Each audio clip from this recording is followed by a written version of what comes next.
नमस्कार दोस्तों। नरेंद्र मोदी ने उडुपी में जाके गीता पढ़ी और फिर 25 मिनट का उपदेश दिया। उपदेश में उन्होंने कहा कि सच्चाई के लिए, शांति के लिए अत्याचारी का अंत जरूरी है। जी हां, यह बात नरेंद्र मोदी ने कही।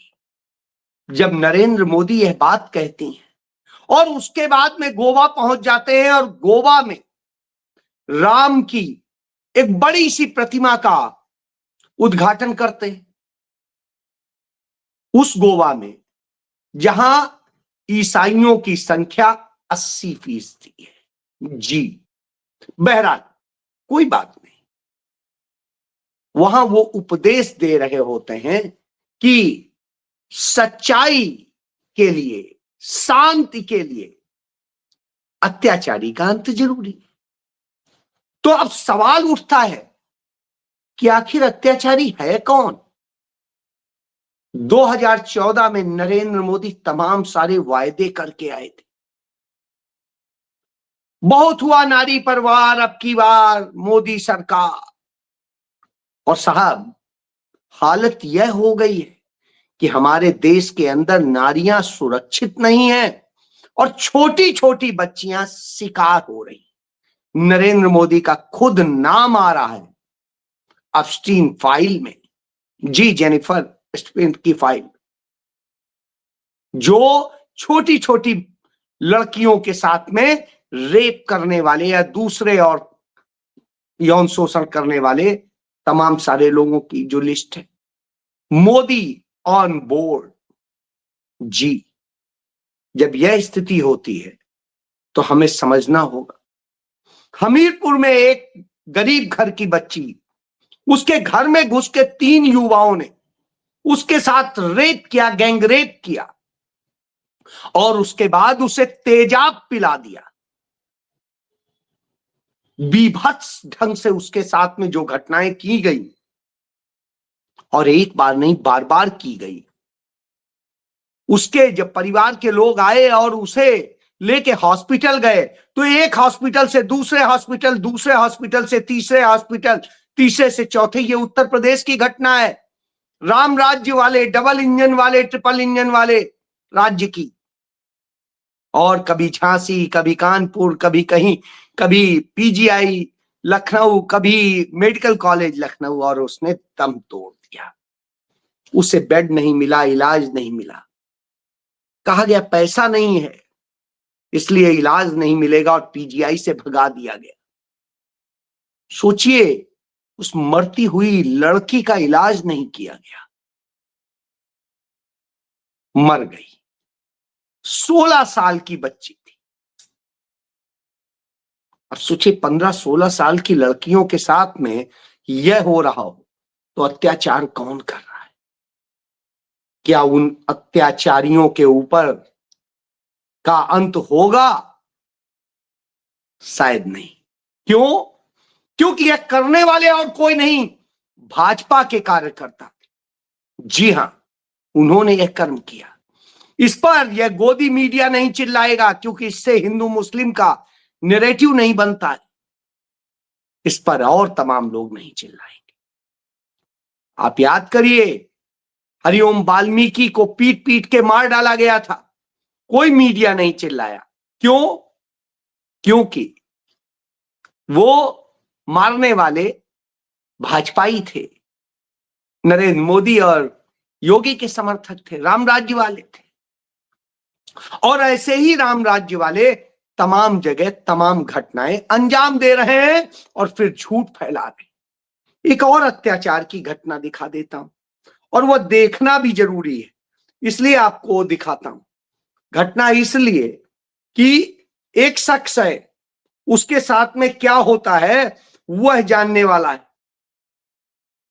यह एक पत्रकार है, सच्चाई के साथ में जम्मू में खबरें दिखाते थे।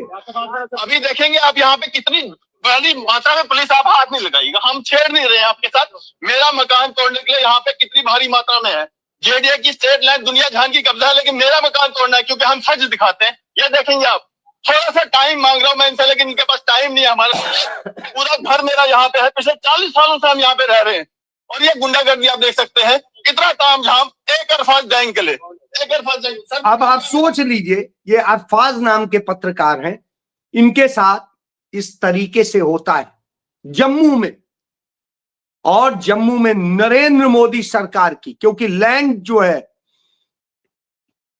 वो केंद्र सरकार के अंडर में आती, क्योंकि अब केंद्र शासित राज्य है जम्मू कश्मीर, तो वहां पर उनका घर इस तरह से गिराया जाता है क्योंकि वो सच दिखाता था, सच बोलता था। तब आप देखिए उसकी मदद को एक हिंदू भाई आते हैं और क्या कहते हैं, ये आप देखिए। मैं अपने भाई को ना इनकी पीठ नहीं लगने दूंगा। मैंने आपसे बार बार बोला, मैं भीख मांग के भी इनका घर बनवाऊंगा, चाहे कुछ भी हो जाए। ये 5 मरले का प्लॉट, मैंने सोचा था, चलो बहुत कुछ सोचता आदमी, मैं आज अपने भाई को अपनी बेटी के हाथों से दिलवा रहा हूँ और रिटर्न में भी दूंगा, और मैं रिटर्न में भी दूंगा।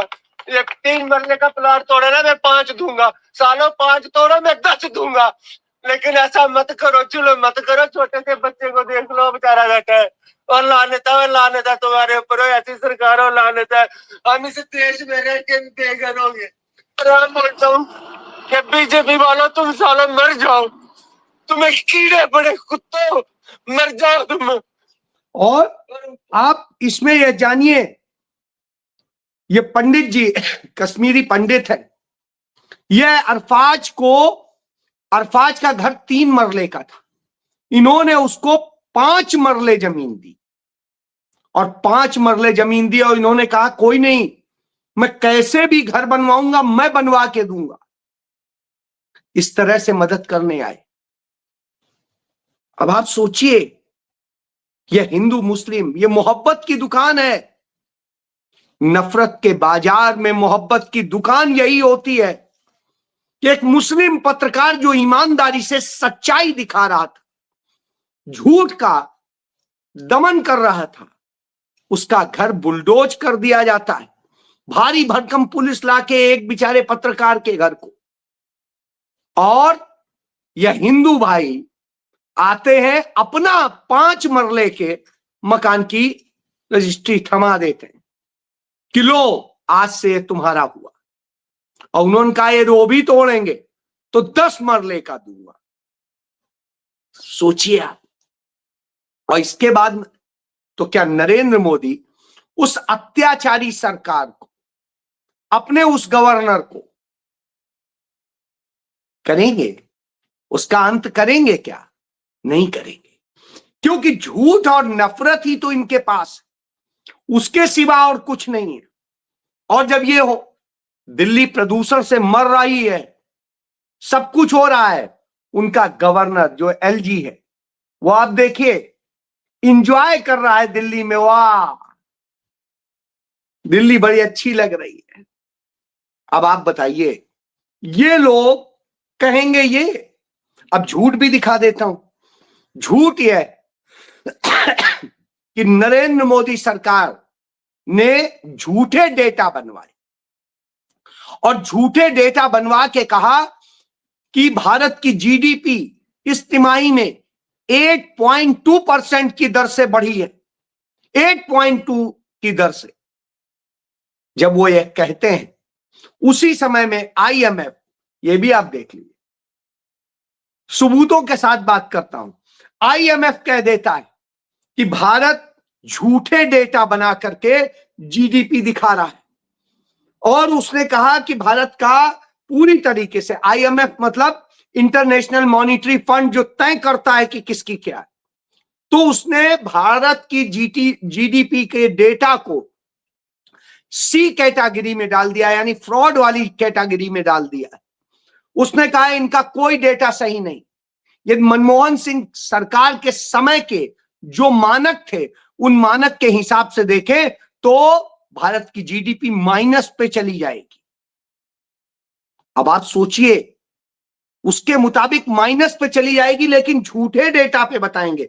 यही नहीं, इन्फ्लेशन डेटा यानी महंगाई का जो डेटा सरकार दे रही, सरकार कह रही महंगाई है ही नहीं, तो जो डेटा दे रही है उसे भी उन्होंने बी कैटेगरी में डाल दिया है, इसमें झोल। यानी जो ए कैटेगरी में हुआ करता था डॉक्टर मनमोहन सिंह के समय में, वो आज इस स्थिति में आ गया है।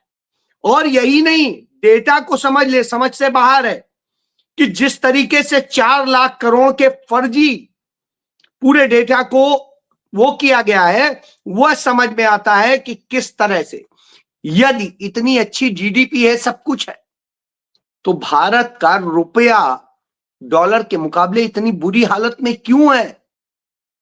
क्यों डॉलर 90 रुपए का हो रहा है? और क्यों आज जब भारत की जीडीपी का यह डेटा आता है कि 8.2% की रफ्तार से बढ़ रही है, तो भारत की शेयर मार्केट डाउन चली जाती है। यानी प्लस में जानी चाहिए थी, ये तो डाउन चली जाती है। तो अब आप समझ लीजिए, इसका जो फार्मूला है वो अपने आप में गड़बड़ है। भारत की इकोनॉमी में लूट की इकोनॉमी है, इसमें ब्लैक होल है, और जिस तरीके से है वो अपने आप में भारत के लिए दुखद है। आने वाले समय में आप भारत की जीडीपी के डेटा को डी श्रेणी में देखेंगे, ये मैं आपसे आज दावा कर रहा हूं। ये मेरा अपना पर्सनल दावा है, जितना मैं इकोनॉमी को समझता हूं। अब आप समझिए, तो जब यह हो रहा हो तो आप बताइए कि नरेंद्र मोदी सरकार अपने इस वित्त मंत्री के झूठ को, अपने आरबीआई के झूठ पर क्या के अत्याचारी का अंत करेंगे? क्या वो करेंगे कि जो अडानी के नाम पर जिस तरह से जंगलात काटे जा रहे हैं, जिस तरह के हालात बन रहे हैं, कि अभी जिस तरह से उन्होंने सिंगरौली के में अडानी की कोयला खदानों के लिए पूरे जंगलात, लाखों पेड़ काट दिए। जब लाखों पेड़ काट दिए गए हो तो आप क्या कहेंगे? अडानी के लिए हिडमा का इनकाउंटर होता है। मैं हिडमा के इनकाउंटर का फेवर या विरोध नहीं करता हूं। यदि कोई व्यक्ति नरसंहार करता है तो उसको मारा जाना चाहिए, लेकिन हिडमा का इनकाउंटर क्यों किया गया? वो लड़ाई लड़ रहा था उन आदिवासियों के लिए, उनके हकों के लिए, उसके साथ जो अन्याय हुआ था और बाकी आदिवासियों के साथ हो रहा था। तो जिस हिडमा को मारा गया, वहां के 90 गांव ऐसे हैं जो छत्तीसगढ़ के, जिन 90 गांवों को पर कब्जा करना चाहते हैं, उन पे कब्जा करने के लिए अडानी के लिए और अंबानी जैसे लोगों के लिए, इनके लिए वो कब्जा करने के लिए यह खेल रचा गया। आप मारिए, अपराधी को मारना उचित है, लेकिन इस पर कौन कहेगा? तो आप बताइए, अत्याचारी को क्या आप खत्म करेंगे? क्योंकि असली अत्याचारी तो वो हैं जो अपने लिए लैंड बैंक बनाने के लिए लाखों पेड़ काट रहे हैं और हजारों आदिवासियों को बेघर कर रहे हैं, उन पर हमले कर रहे हैं, उन्हें देशद्रोही और गद्दार बता रहे हैं, जिन्होंने सबसे पहली लड़ाई लड़ी थी अंग्रेजों से। इसके बाद आप देख लीजिए, दिल्ली की हालत यह हो गई है कि लगातार दिल्ली में प्रदूषण संकट बन गया है, और यह सब कुछ हुआ है सरकार के अत्याचार के कारण। सरकार ने जिस तरीके से वहां के लोगों के साथ किया है कि लोगों के जीवन से खिलवाड़ किया है। यही वजह है कि राहुल गांधी को कहना पड़ा, मैं जिस भी मां से मिलता हूं वह मुझसे यही कहती है कि उसका बच्चा जहरीली हवा में सांस लेकर बड़ा हो रहा है। वे थके हुए हैं, डरे हुए हैं, गुस्से में हैं। मोदी जी, भारत के बच्चों का हमारे सामने दम घुट रहा है, आप चुप कैसे रह सकते हैं? आपकी सरकार जल्दी कोई प्लान, कोई जवाबदेही क्यों नहीं दिखाती है? भारत को एयर पॉल्यूशन पर तुरंत डिटेल्ड पार्लियामेंट डिबेट करा के हेल्थ इमरजेंसी से निपटने के लिए सख्त व्यवस्था करनी चाहिए, एक्शन प्लान बनाना चाहिए। हमारे बच्चों को साफ हवा मिलनी ही चाहिए। यह बहानों और ध्यान भटकाने वाली चीज नहीं है। जी हां, राहुल गांधी ने यह बात कही, लेकिन यह सरकार बेशर्म है। तो यह सरकार सच बोलने वालों पे रोक लगाने का काम करती है। तो डेटा कानून लेके आई थी, डेटा प्रोटेक्शन कानून, और अब इसके बाद में सुप्रीम कोर्ट से कहलवाया जाता है कि इंटरनेट मीडिया के लिए स्वतंत्र नियामक जरूरी है।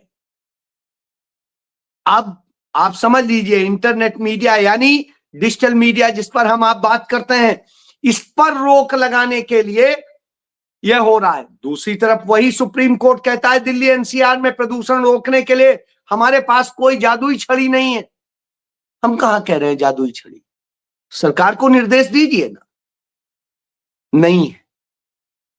चीफ जस्टिस ऑफ इंडिया ने कहा उनका दम घुटता है, वो जिस जगह रहते हैं वो चारों तरफ ग्रीनरी है, और जो इतने सुरक्षित माहौल में रहते हैं, पूरी तरह हवा है, पेड़ है, सब कुछ है, और जो आम दिल्ली वासी रहता है वहां दम घुटता है। मेरी खुद की तबीयत वहीं खराब हुई और अब तक मैं ठीक नहीं हो पाया। मैं जानता हूं क्या स्थिति है। तो अब आप समझ लीजिए यह स्थिति हो गई है, और जब यह स्थिति हो गई हो तब क्या कहेंगे? इसके बाद में एसआईआर के नाम पे जो अत्याचार, जो झूठ और जो सच्चाई को छिपाने का काम हो रहा है, जिस तरीके से उस पर हमला हो रहा है, शांति को भंग करने का काम किया जा रहा है, अधिकार छीने जा रहे हैं, उस मामले में परेशान होके 2 दर्जन से अधिक बीएलओ मौत के मुंह में जा चुके हैं। अब आप सोचिए, इतने बीएलओ मर चुके हों, तमाम लोग मर चुके हों, तमाम सारी चीजें हों, इसके बाद उस पर क्या हो रहा है? कोई पूछने वाला नहीं। जब ये सब कुछ हो रहा है तब आप कहेंगे कि सच्चाई के लिए, तो साहब सच्चाई के लिए, शांति के लिए आप जब कहते हैं अत्याचारी का अंत होना चाहिए तो करिए अत्याचारी का अंत। क्यों नहीं उस ज्ञानेश कुमार को जेल डालते हैं, उसमें मर्डर का मुकदमा कायम करते हैं कि उसकी हरकतों के कारण, उसके दबाव के कारण आज देश के 2 दर्जन से अधिक बीएलओ मौत के मुंह में चले गए, यानी 2 दर्जन से अधिक परिवार तबाह हो गए।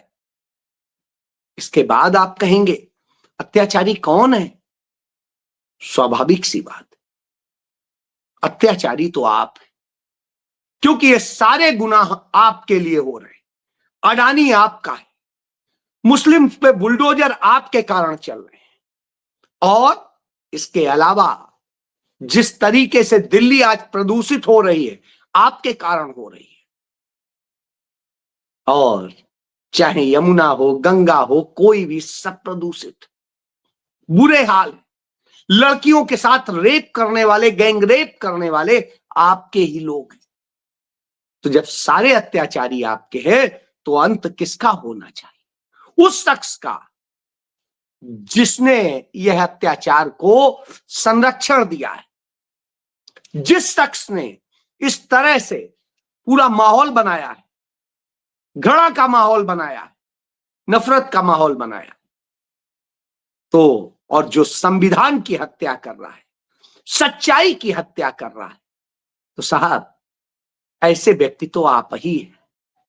तो क्यों नहीं आप पर, आपका जैसे अत्याचारियों का अंत होना चाहिए? जी हां, बिल्कुल गीता यही कह रही है। सोचिए आप। जय